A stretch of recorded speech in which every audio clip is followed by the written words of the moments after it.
नमस्कार मंडळी, चला तर बनवूया चिकन दम बिर्याणी. चिकन दम बिर्याणी बनवण्यासाठी इथे मी 2 वाटण बनवून घेणार आहे. पहिल्या वाटणात सर्व खडे मसाले, 1 हिरवी मिरची, अर्धी वाटी कोथिंबीर, अर्धी वाटी लसूण, अर्धी वाटी अद्रक हे सर्व साहित्य घेतलं आहे. तर दुसऱ्या वाटणासाठी 1 मोठा कांदा आणि 1 मोठा टोमॅटो चिरून घेतला आहे. आता हे सर्व साहित्य आपण मिक्सरमधून बारीक वाटून घेणार आहोत. आता करूया मॅरिनेशन. त्यासाठी मी अर्धा किलो चिकन स्वच्छ धुवून घेतलं आहे. त्यामध्ये मी पहिलं वाटण घालून घेतलं आहे आणि दुसरंही वाटण घालून घेतलं आहे.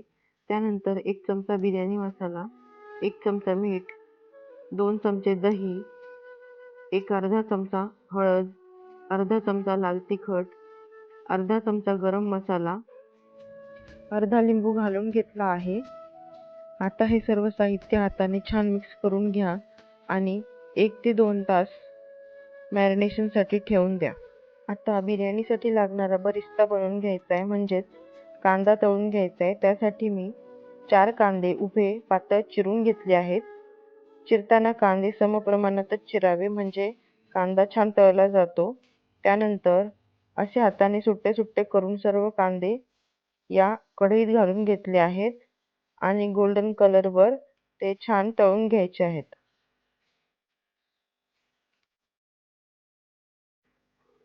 आता केलेल्या मॅरिनेशनमध्ये तळलेल्या कांद्याचं 1 पळी तेल घालायचंय आणि त्याचप्रमाणे केलेला बरिस्ता हाताने चुरून घालायचा आहे.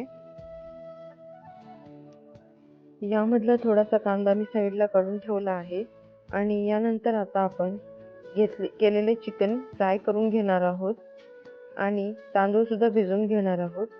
यानंतर तांदूळ भिजले की आपण भात सुद्धा तयार करून घेणार आहोत. त्यासाठी मी थोडंसं तेल, खडे मसाले, पाणी, मीठ आणि लिंबू घालून घेणार आहे.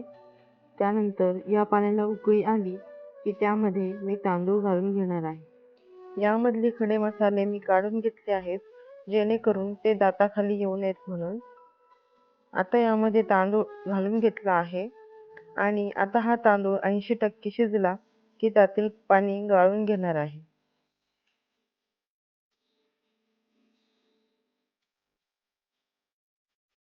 आता यामध्ये मी फूड कलर घालून घेणार आहे, जो की ऑप्शनल आहे. तुम्हाला आवडत नसेल तर नका घालू. आता बिर्याणीला दम देण्यासाठी आपण पातेल्यात सर्वप्रथम तेल घालून घेणार आहोत.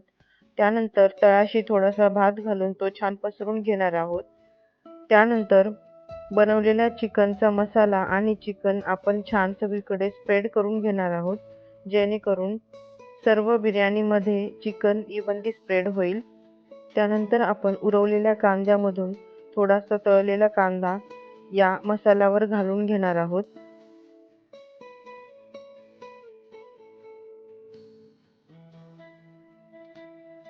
त्यानंतर थोडासा बिर्याणी मसाला सुद्धा आपण यावर घालणार आहोत आणि शेवटी उरलेला सर्व भात आपण सगळीकडे छान पसरून घेणार आहोत. पुन्हा यावर तळलेला कांदा घालून घेणार आहोत.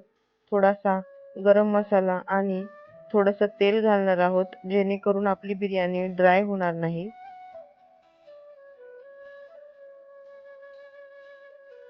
आता उरलेले सर्व राईस आपण या पातेल्यामध्ये घालून घेणार आहोत. त्यानंतर आपण गॅसवर एक तवा ठेवलेला आहे, जो आपण छान कडकडीत गरम करून घेतला आहे. त्यावर आता आपण हे पातेले दम देण्यासाठी ठेवलं आहे आणि त्यामध्ये तळलेले काजू, तळलेला कांदा आणि 2 ते 3 चमचे गावरान तूप, थोडीशी कोथिंबीर घालून घेणार आहोत आणि आता आपण दम देण्यासाठी मळलेली कणिक व्हिडिओत दाखवल्याप्रमाणे पातेल्याला लावून घेणार आहोत आणि त्यावर एक झाकण घट्ट बसवून घेणार आहोत. आता 5 मिनिटे गॅस मोठा करून आणि 10 मिनिटे गॅस छोटा करून बिर्याणीला दम देऊन घेणार आहोत. 15 मिनिटांनंतर आता आपण झाकण खोलून बघणार आहोत. आपली बिर्याणी तयार आहे. ही बिर्याणी खूप छान होते. तुम्ही सुद्धा एकदा नक्की ट्राय करा. व्हिडिओ आवडल्यास व्हिडिओला लाईक, शेअर, सबस्क्राईब करा. Thank you for watching. Bye.